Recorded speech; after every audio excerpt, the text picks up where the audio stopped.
But maybe we should start. Yeah, so let's go.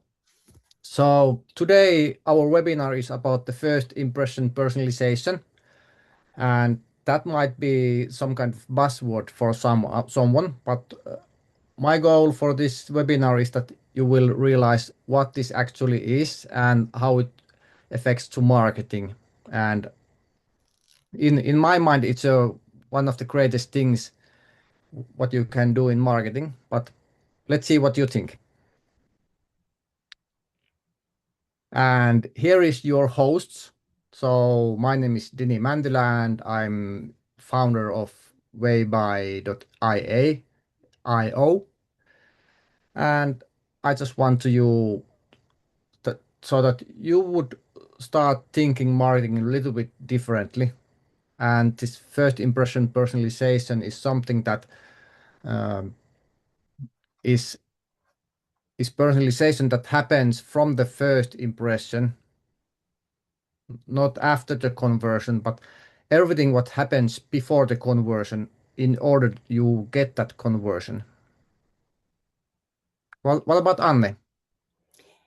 Hello, nice to meet you all. My name is Anne Laitinen. I'm the founder of Entry Lab, and my angle to this topic is more like the market entry and go-to-market point of view, that when we are opening a new segment, new market, or new product, what should be thought about in advance and how things should be run in marketing and marketing wise. So that's kind of like my angle to this webinar as well today. I'm very excited to be here, and let's make our marketing budgets to work a little bit more efficient after this, don't we? Yeah, and we also have these special guests. They are in video format, so we have asked a question from them and they have given their answers, and with Anne we will talk about these. So let's go. Few months ago, we did this survey for marketers about their pain points and how they feel like doing their work and what they feel what is really important or difficult and things like that. And it's quite interesting that 46% of the marketers say that their workflow is more than slightly painful. And 89% of the marketers skip one or more step if they have a tight schedule, and almost all had this tight schedule. So they're tight on time and resources, budget, things like that. And something that really struck me is that only 5.5% of the marketers are building this landing page for each campaign. And also one really interesting fact is that only 3% of the marketers say that their audience definition is influencing ad messaging at all. Yeah, and somehow, for some reason, we all accept this, these struggles and this situation in the marketing field, and especially we know that marketing is not getting any slower in the future. We have to earn the prospects prospects like trust from the very beginning. So the personalization is not a marketing trick. It's more like go-to-market discipline. It should be a go-to-market discipline, like systematically developed discipline in the company. So one thing I often see in the go-to-market work is that companies talk about the personalization as if it is a campaign level tactic, but actually personalization starts much earlier. It should start much earlier. It starts with the how clearly you understand your customer segment, buying triggers, pains, motivations, and the decision-making logic. So if your ICP is vague, the messaging will be vague. And if the messaging is vague, no AI tool or campaign platform can magically make it relevant. So for me, the first impression, personalization is not just about changing a headline on a landing page. It's about making your go-to-market thinking visible in the very first interaction, not after the conversion, as Tini mentioned earlier. Okay, let's go forward. There's one more painful slide, and then we go back to the business. But in this survey, we ask these marketers that how difficult is something and how important that is, and this same repeated in all of these answers. So in top right corner, people find out that this thing is difficult and it's important. Some of people are feeling that it's important, but it's not difficult, so they have solved out how to do it. And some people are not just feeling it's important, but for example, creating ad messaging per audience or aligning ads and landing pages. All of these are quite difficult and important in minds of the marketers. Okay, so let's check our first video. And it's Lasse Sourander for SMD Digital. And we were asking about this how marketing platform algorithms are changing and why the creative is becoming the biggest driver of marketing performance. Marketing platforms are changing faster than most marketers realize, and the change isn't cosmetic, it's foundational. For years, our job was to tell the algorithm what to do. We picked the audiences, set the beats, structured the campaigns, and the platforms executed. The targeting was the lever, creative was almost an afterthought. And that world is gone. Meta's Andromeda system, Google's AI-powered Performance Max, TikTok Smart Plus, they all share the same direction of travel. The machines are now better at finding the right person than we are. Broad audiences perform much better than narrow ones. AI selects creative in real time. Conversions are predicted, attributed, and optimized before we even see the dashboard. And so what does this mean for us? First, the lever has moved. Creative is no longer the message we attach to the targeting. It is the targeting, actually. The algorithm reads the creative, it finds the audiences it resonates with, and serves it accordingly. So if you ship 2 ads, you've given the system 2 options, basically. And if you ship 20 ads, you've given it 20. So the volume and variety of creative is now the single biggest performance driver. Thank you for your comments, Lasse. But in next slide, I have an example that I've been talking about this maybe 3 years now. I started wondering why we are not kind of doing this audience targeting with ad content. For example, in this first image, if there's older woman, I think that I wouldn't click that ad or Anne wouldn't click that ad. Thank you. Yeah. yeah. So we can kind of pick our audience with this ad content, and now these marketing platforms have changed their algorithms also in that way, so that is the way to do it. Yeah, I think the relevance is becoming the new competitive advantage somehow. It has always been, but it's even more important nowadays when we know all that the markets are crowded, the channels are noisy. The bigger market we are in or aiming to, the noisier the channels are. So meaning that buyers are overloaded with all kind of information and ads and digital happenings. So in that kind of environment, the company that feels immediately relevant has a huge advantage. we are talking about the consumer business or the B2B business, it doesn't really matter. We are all humans there. So I think this is especially important in market entry and go to market work. When you enter a new market, people do not know you yet. They do not have the same trust or references or brand familiarity. So your first message needs to work harder. You must be smarter with that. So this is why the generic messaging is dangerous. It makes you easy to ignore. So the relevance is what earns the right to continue the conversation with the prospect. Yeah. Should we go for the next video, because there's lots of things we want to talk about this, but it comes in the next upcoming videos. Yes.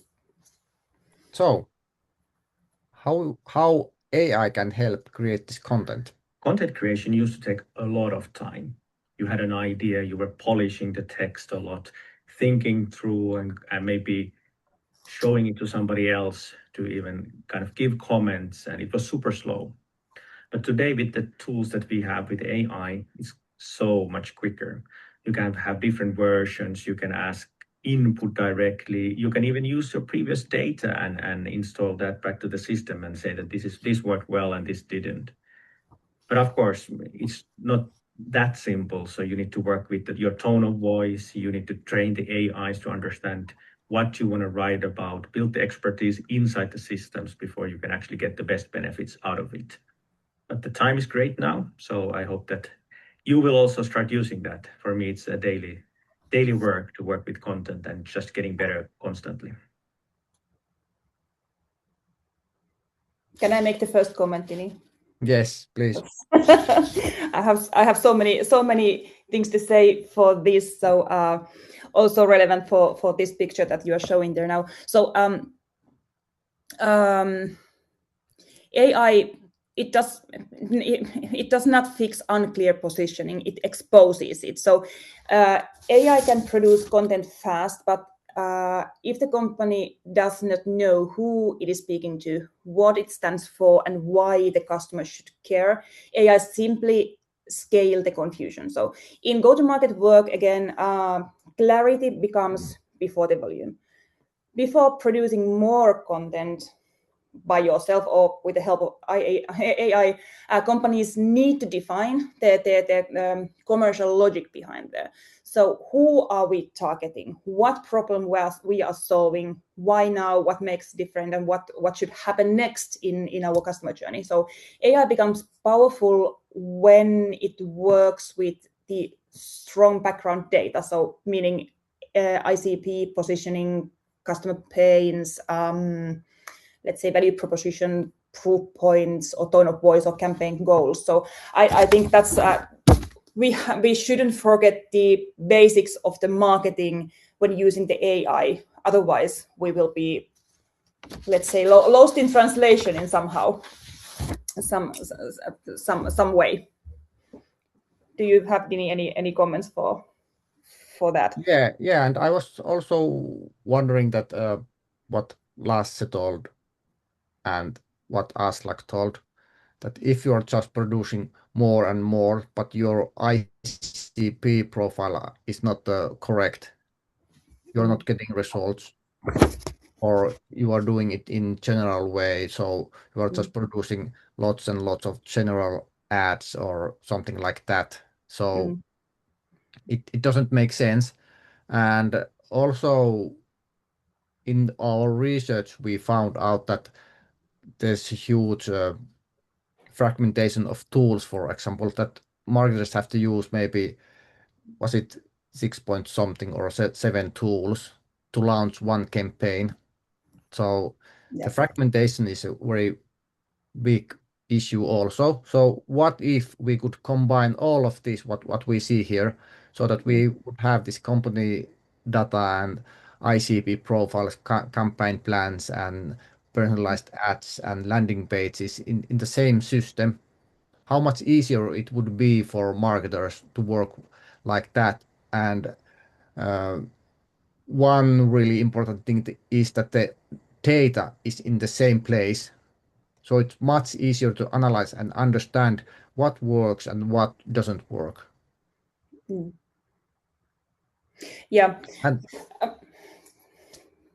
can I comment yeah, here? That because for my opinion and for my experience, the biggest go-to-market leak is often between the ad and the landing page. So lots of companies are spending money on targeting, campaign creatives, and traffic, but then they send everyone to the same generic landing page, and that is where the customer journey breaks in the very beginning already, before they are even becoming the customers. So from go-to-market perspective, this is the biggest leak, the massive leak there. The ad creates a specific expectation, but the website does not continue the same story. So the visitor has to do the work again. Is this real for me? Do they understand my problem? Why should I care? So good go-to-market flow, meaning good marketing flow at the same time, removes that friction totally, and it also makes the marketers lives easier when they have the same flow and same process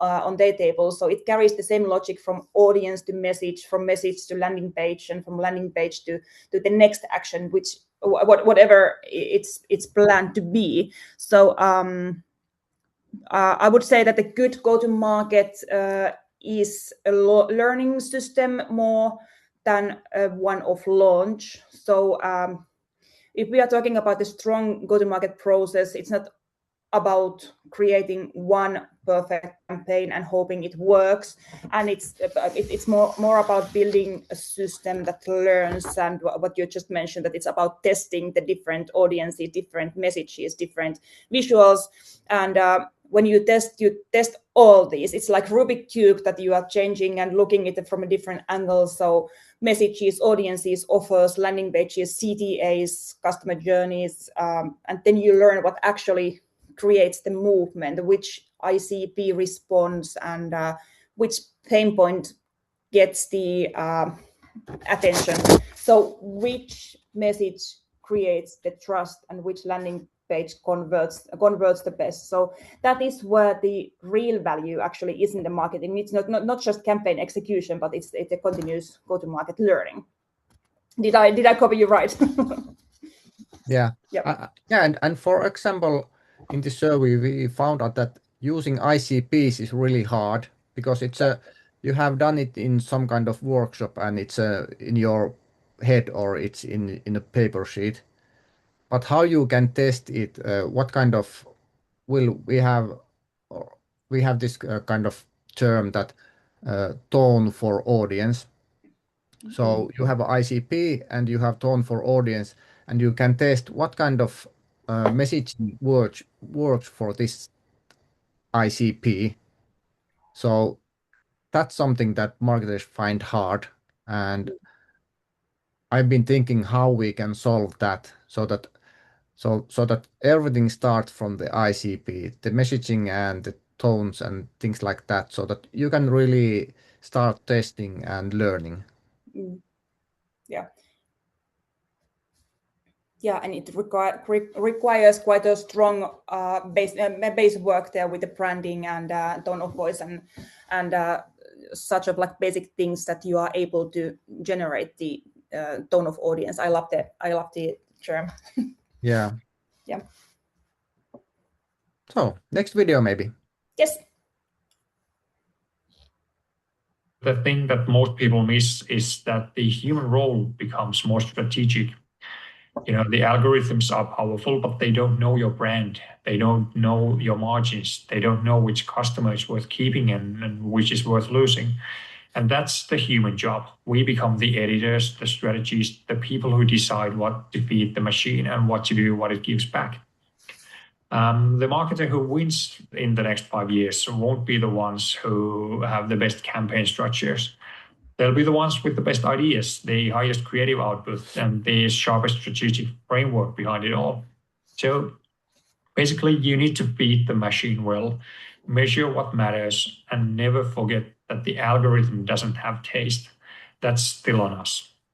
Thank you. This is kind of brilliant the marketers still have a hope that they have their jobs in future. But I have noticed that some marketers are just trying to find new ideas with the AI, just prompting and talking to it. But in generally, they will kind of end up in the same ideas that everyone else. So it's your job to get this great idea, maybe with help of AI, but let AI do the rest of the work so that you can speed up your learning and do things faster. So the market has changed and the way of work has changed, but Lasse had a really good point that it's more strategic. Yeah, I think this is somehow hilarious discussion at the same time, because for my opinion, the future market then needs to connect strategy and execution, and it doesn't sound any like a new thing to be. So that should have happened like decades already, but we all know that it hasn't been the way. So I think the marketers who win in the future are not those ones who only know how to create the content and run the campaigns. They are those ones who understand the full commercial chain and can value the customer experience at the same time. So they understand the customer, they understand the market, they understand the positioning, the message, the channel, the landing page, and the sales handover, and also the conversion logic. So it's quite wide field that we have to cover in the future as well. So AI can help with the execution, but humans still need to make the strategic choices. Who are we ready for? What do we want people to feel, understand, and do next? I think it was well said in the video that the algorithms, they don't have taste. So they don't have feelings. So it's all about human feelings, human felt heard and understood. So this is still the marketer's job to create the feelings and create the stories. Yeah, as long as the IA won't call the customers, what do you think about our product and why you bought and things like that, and when they don't know what's going on in the company really, what kind of plans they have or goals or things like that, and it's totally different game that if you're just trying to tell AI that let's market this. I have a product, let's do marketing. So it's not going to work. Maybe it works sometimes if you are lucky, but don't trust on luck. I wouldn't trust luck in business. So. Yeah. Okay. Okay. And our last video. Good morning from the lovely Finnish lakeside. The first click is the start of the customer journey. How to make most out of it all the way from awareness to commitment and engage customers. We have 3 challenges to solve. The first challenge is especially for the SMEs.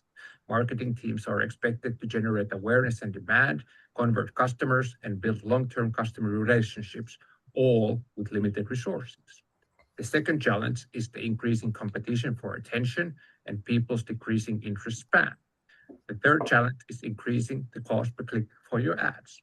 To top it all, businesses are expected to achieve better results while working with the same or even smaller budgets. This creates a growing challenge. How do you deliver relevant customer experiences and improve marketing performance when resources are limited and customer journeys are becoming increasingly complex? Thanks, Lassi. He told that he's putting his boat on the lake. So I told him that, okay, send me a photo of your boat, and here it is. So now we can get to the point. So in the first video we were discussing about how to target these ads. So if you have an ad with this all elderly women lifting weights, and you have a know that maybe muscle mass can predict the lifespan and how healthy you are. So if you have this ad and this person will land to the web page in the right side, where it's only these young people lifting weights. So they will immediately feel that, okay, this is not my thing. This is not for me. But what if the landing page would kind of continue the same journey that starts from the ad? So what you see in the middle, there's very good motivation why you should be in good health and in physical condition. So this is kind of psychology. So it's really important that the customer journey from the first impression continues till the conversion. And it's even more important when we are talking about the cold traffic. It should also not be expected to convert immediately ever. So if we are looking for totally new market or totally new audience, we should have a little bit more patience with that. So in many go-to-market projects, companies are often, almost always, do invasions with cold audiences. They expect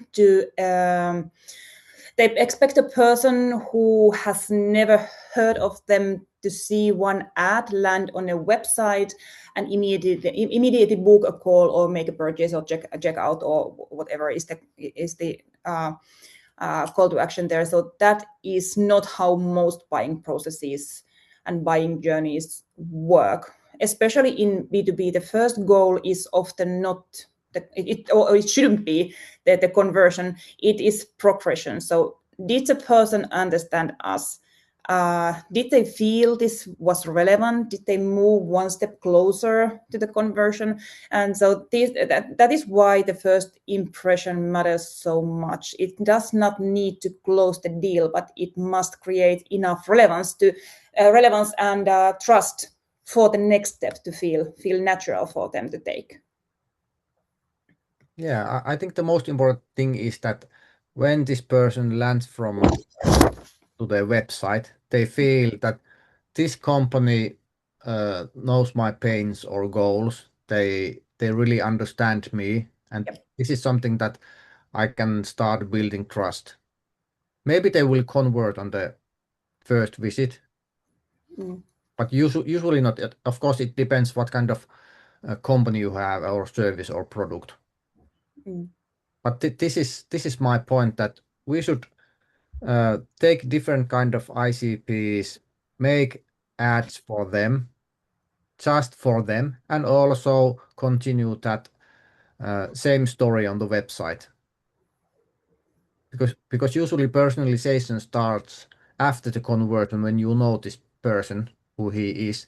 But our point is that we don't really know who the person is, but we know where he is coming from and what they have seen. And we will expect that if the ad content is for elderly women, the persons that click that ad are elderly women. Yeah, so we are raising the probabilities to make people clicking forward. So. Yeah. I'm just checking, do we have any questions here, but I don't see any. Not, yeah. Well, let's take next slide.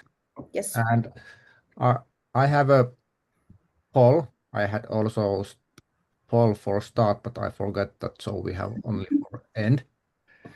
But we have some questions which I ask in LinkedIn, and I could read some of those. And meanwhile, if you have any questions, please type in the chat. So first question was from Anastasia about algorithm change. So algorithm change, people don't. First impression personalization. No, that was the answer. So let's read the question. So algorithms, LLM visibility, but how can you still make an impression on people and win the race for visibility? And the answer I wrote is kind of Algorithm change, people don't. First impression personalization wins because people instantly ask, is this for me?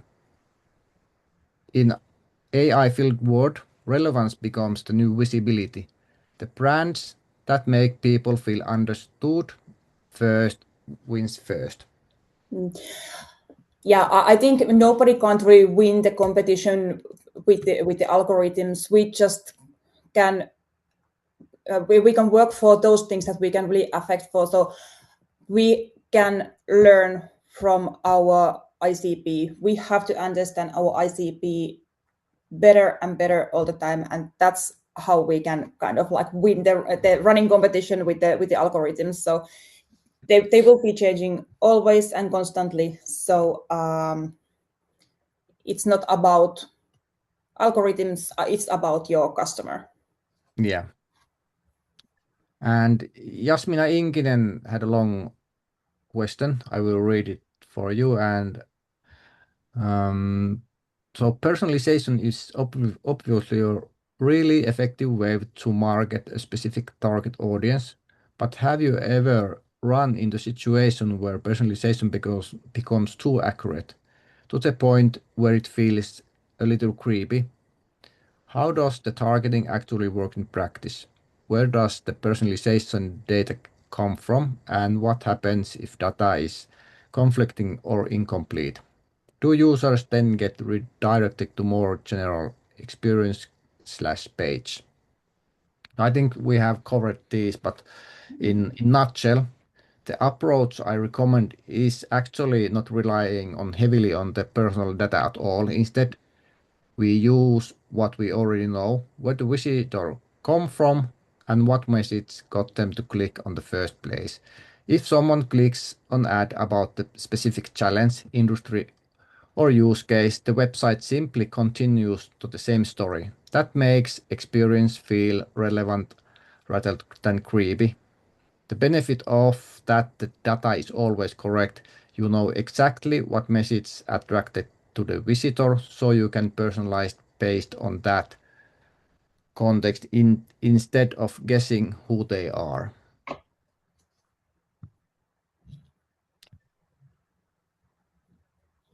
Is there something on our chat? Is there? There is one question from Leonie. Maybe Anne, you can answer to that. I have to read it first because I was listening to you, so I cannot read it. So Leonie is asking, I have a question on topic about what you said about AI and how to generate ideas. I have been doing market research with customers myself and then putting that into AI to analyze the patterns of what come out and then using that as my base to generate new ideas. Given that I'm giving the input, is that a safe option to not end up in this generic section of AI generated ideas? Well, I think there is not yes or no clearly in this question, but because you have to know your field of business where you are, because the AI is anyway using the existing information and existing data, and AI is always generalizing any input or prompt that you are giving to it. So it might be that it gives the like most generic answer ever, but then it's your job to understand what is generic and what is not. So what the competitors are doing, what kind of answers you are looking for. You can challenge also the AI to give you the ideas and make sure that it doesn't just copy paste the competitors replies or taking to like generic data for your use. So I would say that again, AI can't decide what is the good idea and what is not. That's your job to do, and make sure that you are in the safe side, meaning like differentiating from the others. I don't know. Do you have, Denise, something to add here? Yeah, I think you told it kind of right. If there's not any more questions, we can end it here. And if you want to talk with me, there's the QR code and you can reserve a meeting from my calendar. And we have a next webinar coming in 3 weeks. So please register there. And thanks for you attending. And it was my pleasure to talk to you. And you can always send me a LinkedIn invitation, so I'm happy to connect with anybody. I'm the Anne Laitinen with the sun emoji there. So thank you for everybody for attending. It was great to be here, and let's get personalized. Great. Okay, bye, and have a nice summer. Have a lovely summer.